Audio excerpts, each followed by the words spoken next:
నమస్తే దోస్తులు, అందరూ మంచిగున్నారా? మనమైతే కారు క్లీన్ చేస్తున్నాం కదా, మీకు అనిపిస్తుంది కావచ్చు మళ్ళీ ఇడట పోతుండ్రో అనుకోని. ఇక మేమైతే ఇవాళ ఇంటికైతే పోతున్నాం. మా ఇంటికి అందుకోసానికి కార్ని అయితే నీట్ గా వాష్ చేసేసి నేనే తుడిచేసిన. ఇక తుడిచేసి ఇంటికి వచ్చేసరికి మహాన్వి గారు ఆడుకుంటా ఉన్నారు. ఇక మహాన్వి గారిని రెడీ చేసేసి పొట్టినైతే రెడీ చేసుకున్నది. ఇక కూర్చొని మనమైతే ఈడికించి పోతున్నాం. పోతుంటే దారిలో మనకైతే ఇక్కడ రోడ్ పక్క పొంట ఈ ఏంది మన దోసకాయలు మక్కంకులు అయితే అమ్ముతున్నారు. ఇక్కడ మనమైతే దోసకాయల దగ్గర పోయినాము. పోయేసేసి దోసకాయలు అయితే తీసుకున్నాము. మంచిగా ఉన్నాయి, సమ్మర్ సీజన్ కదా, దోసకాయలు ఖచ్చితంగా తినాలా. ఎందుకనంటే బాడీని హైడ్రేట్ గా ఉంచుతుంది, డీహైడ్రేట్ కాకుండా చేస్తుంది అన్నట్టు. మా మహాన్వి గారు అక్కడే ఉండేసరికంటే మా మహాన్వి గారికి మా తాత ఒకటి ఇచ్చేసరికంటే చేతిలో పట్టుకొని నోట్లో పెట్టుకుంటుంది పాపం. ఇక ఈడికెజ్జి మనం అయితే ఇటు పక్కన రోడ్ యువతల మక్కంకులు అమ్ముకుంటుంది ఒక అమ్మ. ఇక ఆడుకోయి ఒక మక్కంకి అయితే తీసుకున్నాం. పొట్టి ఏమన్నదంటే ముదిరిపోయినా ఉంటాయి అన్నది. లేదు పొట్టి లాత ఉంటే దా అని చెప్పేసి ఒక లాత కంకి అయితే తీసుకున్నాం. ఇక ఎండాకాలం పూట అడవిలో ఉన్న చెట్లు కూడా చాలా ఇబ్బంది పాపం. అసలు ఎట్లా ఎండిపోయినా చూడు. అదే వర్షాకాలం పూట మొత్తం ఇట్లా చిగురుచ్చి ఖతర్నాక్ అనిపిస్తాయి ఇవి. ఇక పోయేటప్పుడు ఇంటికి అవసరపడే సామాన్ అయితే ఈ కిరాణా షాప్ లకి అయితే తీసుకున్నా నేను. ఇక్కడ మనం ఏం తీసుకున్నాం అని అంటే శనగపిండి కూడా తీసుకున్నా. ఎందుకంటే పొట్టికి మిరపకాయ బజ్జీలు అంటే చాలా ఇష్టం కదా, ఇంటి దగ్గర చేపిద్దాం అని చెప్పేసి తీసుకున్నా. ఇక దాంతో పాటు అదొకటి ఇక ఉల్లిగడ్డలు, టమాటాలు, మిరపకాయలు, కూరగాయలు అన్ని అయితే తీసుకొని పోయినాయి. ఇక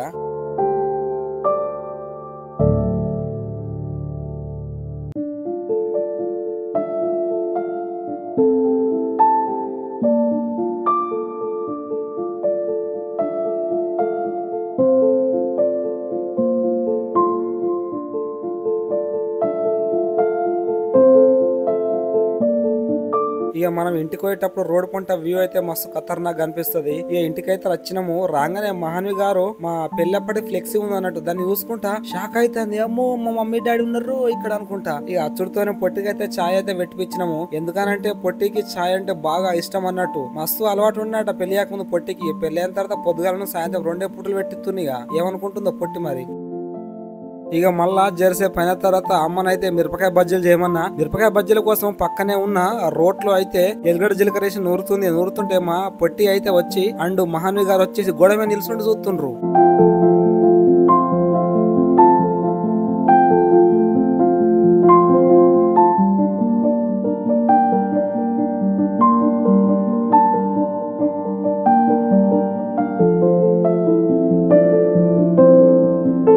ఇక మా ఇంటి కాడ ఎప్పుడు పచ్చని చెట్లు, మొక్కలు, పూల మొక్కలు బాగుంటాయి. వీటికైతే నీళ్లు పట్టి ఇక్కడ మంచం వేసుకొని మంచంలో బొంత వార్చి ఇక్కడ కూర్చొని మిరపకాయ బజ్జీలు తింటుంటే మస్తు ఖతర్నాక్ ఉన్నది. మనకు తోడు వెదర్ కండిషన్ కూడా చాలా సూపర్ ఉన్నది. పొట్టి మిరపకాయ బజ్జీలు తింటా. పొట్టి మిరపకాయ బజ్జీలు ఒకసారి వేసింది. అప్పుడు ఎట్లయినాయి అంటే మొత్తము మిరపకాయ బజ్జీలు కాస్త ఇడ్లీ లెక్క అయినాయి, అంటే మెత్తగా ఉప్మా లెక్క అయినాయి. సో అందుకని చెప్పేసి పొట్టికి బజ్జీలు ఇష్టం అని చెప్పేసి ఇంటికి వచ్చినాం కదా. ఇంటికి వచ్చినాం కాబట్టి అమ్మతోనైతే చేయించిన. అమ్మ బాగా చేస్తుంది మిరపకాయ బజ్జీలు, ఇట్లా బాగుంటాయి, చాలా టేస్టీ ఉంటాయి అన్నట్టు.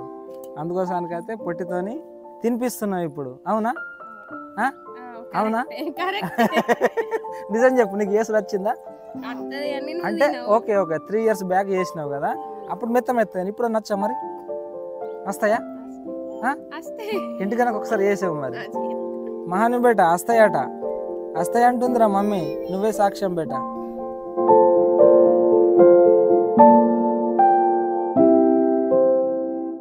ఇక చూసేది చూడగానే ఆనమూలు అయితే బాగానే అయింది. ఇక బాపును అమ్మనైతే అట్లయితే ఎత్తుతాను అక్కడ దనదాన్ని ఎత్తేస్తున్నారు.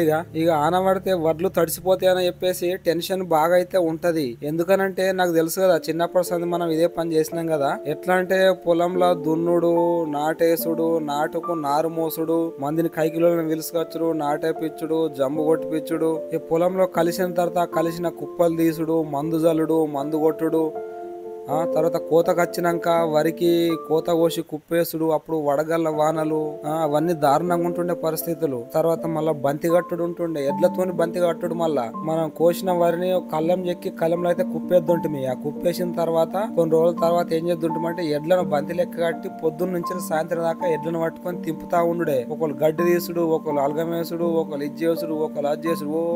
తిరిగి కాళ్ళే నొత్తుండే. అంత కష్టపడితే ఇంత దూరం వస్తాయి ఈ రైస్ మనకి. అట్లాంటి ఇప్పుడు వర్షానికి తడిసిపోతుంటే పరిస్థితి ఎట్లుంటది. ఇక బాబుకి సంచులు లేపరాకున్నా కూడా జర నాకు తొందరగా కావాలని చెప్పేసి హెల్ప్ అయితే చేస్తాడు. అటేసులు ఇటేసులు సంచులను, ఎందుకంటే ఎవరి టెన్షన్ వాళ్ళకు ఉంటది కదా.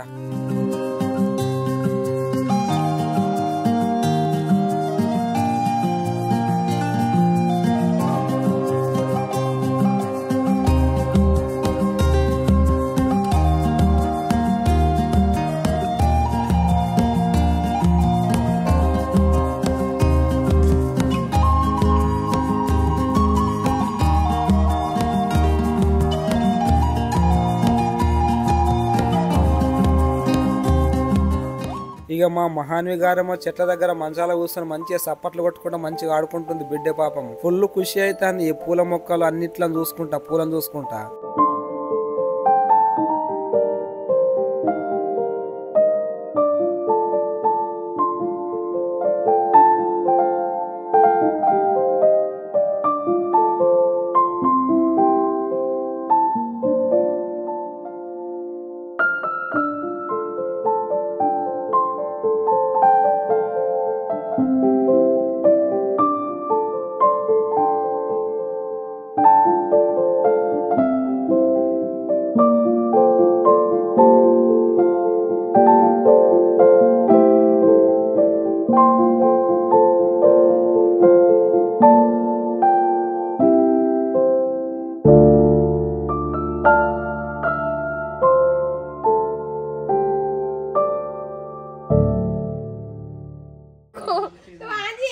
సరే చెప్పు.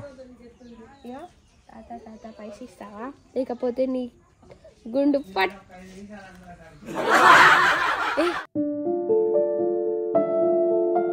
నేను మా ఇంట్లో ఒక డిఫరెంట్ మొక్క ఉంది, ఆ మొక్కను చూపిస్తా మీకు.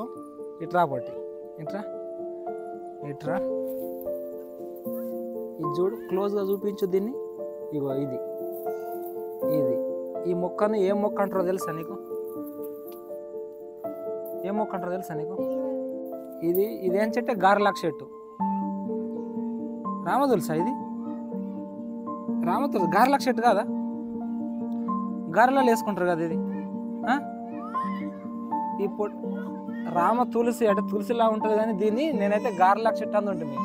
చిన్నప్పుడు అప్పాలు చేస్తే గారెలాకు తెంపుకరాపోరా అంటుండే. నూతి పక్క పంట ఉంటుంది, గారెలాకు తెంపుకరాపోరా అంటే ఈ గారెలాకు అంటే తెంపుకొని పోతే రోట్లు వేసి నూరుతుండే, నూరి అప్పలలో కలుపుతుండే. సో టేస్ట్ బాగా వస్తుంది. వాసన కూడా, ఈ వాసన చూస్తే గారెపల్లకి వాసన వస్తుంది నాకైతే. మీరేమంటారు? కట్టెప్పలంటారా? అవల్లే.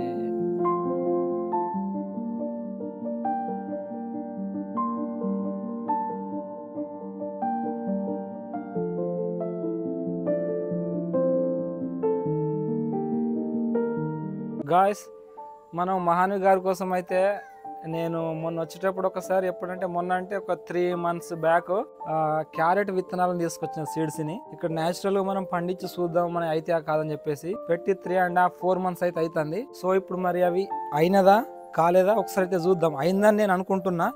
మొక్కలైతే చాలా పెద్దగా పెరిగినాయి కదా.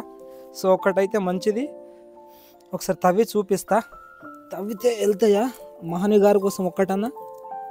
ఇటు రాపట్టి దగ్గర ఇగో కనిపిస్తుంది, ఇగో క్లోజ్గా దియ్యు సరేనా?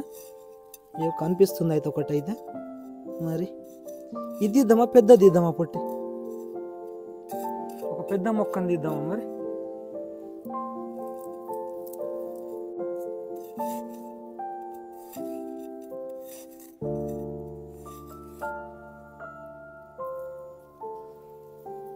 రైట్, ఇంత అయితే వచ్చింది. ఇంకా ఊరాల్సి ఉంటుంది కావచ్చు కాబట్టి కొంచెం వచ్చింది కదా. ఈ పెద్ద మొక్కలు కట్టేస్తే పెద్దగా వెళ్తుంది కావచ్చు. ఇదైతే కొద్దిగా మనం టేస్ట్ చేసి చూద్దాం, ఓకేనా? అంటే ప్యూర్ ఆర్గానిక్ అనమాట. సో ఇది ఎట్లా ఉంటుందో చూద్దాం మరి. నూతులకి వెళ్ళిపోయిన నీళ్ళు చేయదు అప్పటికి. ఇట్లా నీళ్ళు చేస్తే బాడీ మంచిగా ఉంటే ఎక్సర్సైజ్ అవుతుంది. ఇదే జిమ్ చేయాల్సిన అవసరం ఉండదు రోజు పని చేస్తే, తెలుసా? దయట్రా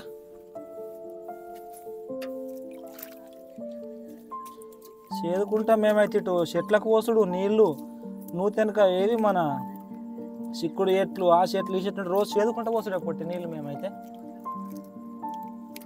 అక్కడ బోరింగ్ ఉంటుండే, బోరింగ్ లేకపోతే వేరే నూతి కాడికి వెళ్ళినా ఎత్తుకద్దు ఉంటుంది, మేము బకెట్లతో గుంజుకద్దు ఉంటుంది.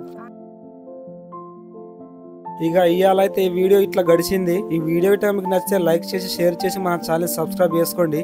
థ్యాంక్ యూ సో మచ్ అండి. Thanks for watching.